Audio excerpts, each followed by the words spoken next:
The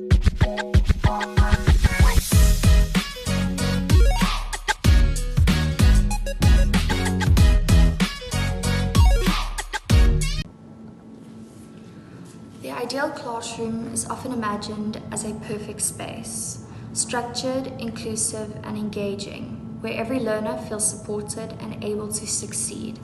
In this classroom, learners are active, not passive. They think critically, participate meaningfully, and feel respected. Teachers build strong relationships, manage behavior effectively, and have access to the resources they need. But this ideal doesn't just exist on its own. It is shaped by policy, theory, and society. In South Africa, frameworks like CAPS, along with teacher training and public expectations, position teachers as agents of change, responsible for fixing inequalities and producing high-achieving learners. And this is where the tension lies. Because the reality is very different, many classrooms face overcrowding, limited resources, and serious socio-economic challenges. Teachers are often forced to focus on covering content rather than encouraging deep critical learning. So recognizing this gap is important. The ideal classroom assumes conditions that don't often exist. And as teachers, we must learn to adapt, balancing the ideal with the realities we face every day.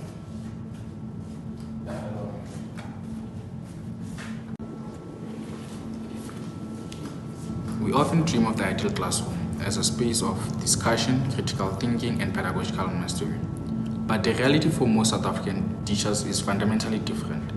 Before they can engage Bloom's taxonomy, they must first address Maslow's hierarchy of needs. Now, inequality persists within the South African classrooms and schools, where schools in quintile 1 to quintile 3 remain heavily under-resourced.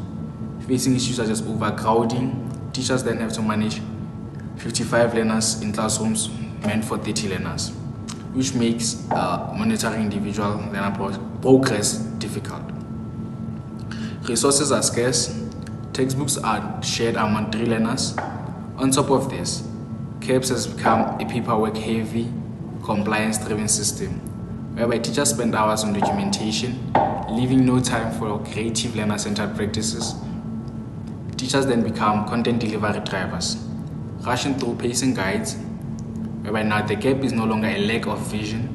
It is that the ideal of creating critically engaged citizens is suffocated by structured inequality, overcrowding, resource poverty, and curriculum compliance.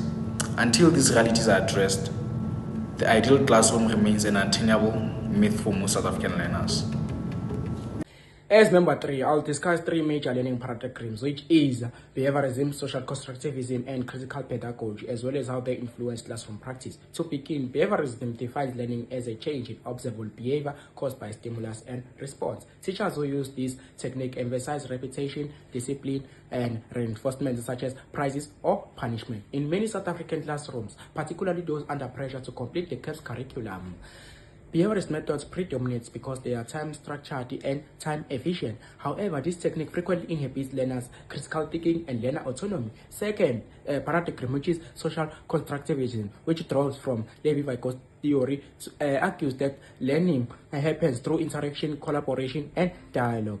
Learners actively construct knowledge through group projects and teacher assistance. This paradigm is strongly aligned with the concept of the ideal classroom, in which learners are interested, interactive, and encouraged. However, in overcrowded and under-resourced classrooms, executing this technique is very, very challenging. Finally, critical pedagogy was influenced by Paulo Freire, who views education as an instrument for social justice and transformation.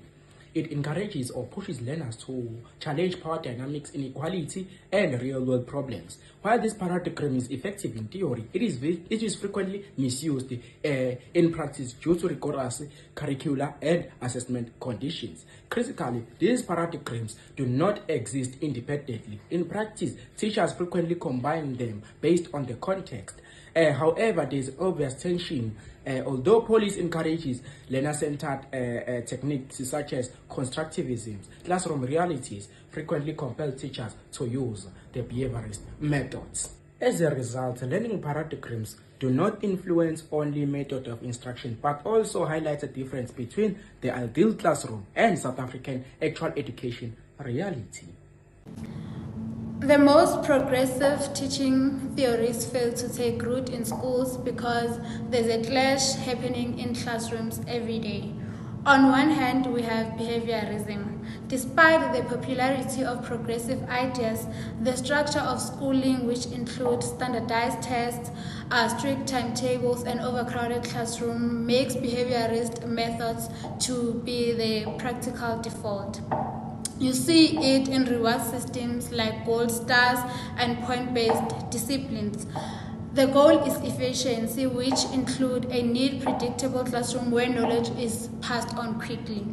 But we also have a vision of social constructivism, where we imagine desks being grouped to encourage teamwork, and also teachers acting as facilitators, and also students building understanding together. It sounds ideal, but in reality, it's very difficult to achieve. This creates a deep tension. Teachers are asked to encourage collaboration, but they are judged by individual test scores. Large classes turn group work into a superficial exercise where students are together but still work the same. We end up with a kind of pedagogical dissonance caught between the demand for standardization and the dream of deep collaborative learning. 21st century education places technology at the center of teaching and learning.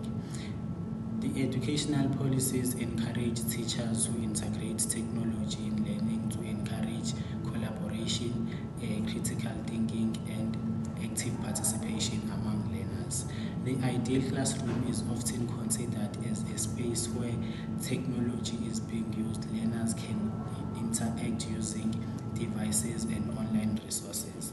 However, the social inequalities in education does not allow this ideal classroom to be put in place because of many different situations.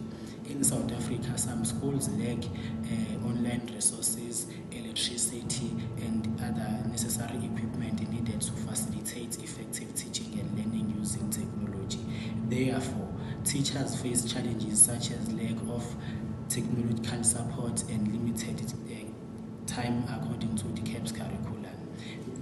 As a result, technology alone cannot fix education. Effective integration can be based on teaching training and solutions that address deeper systematical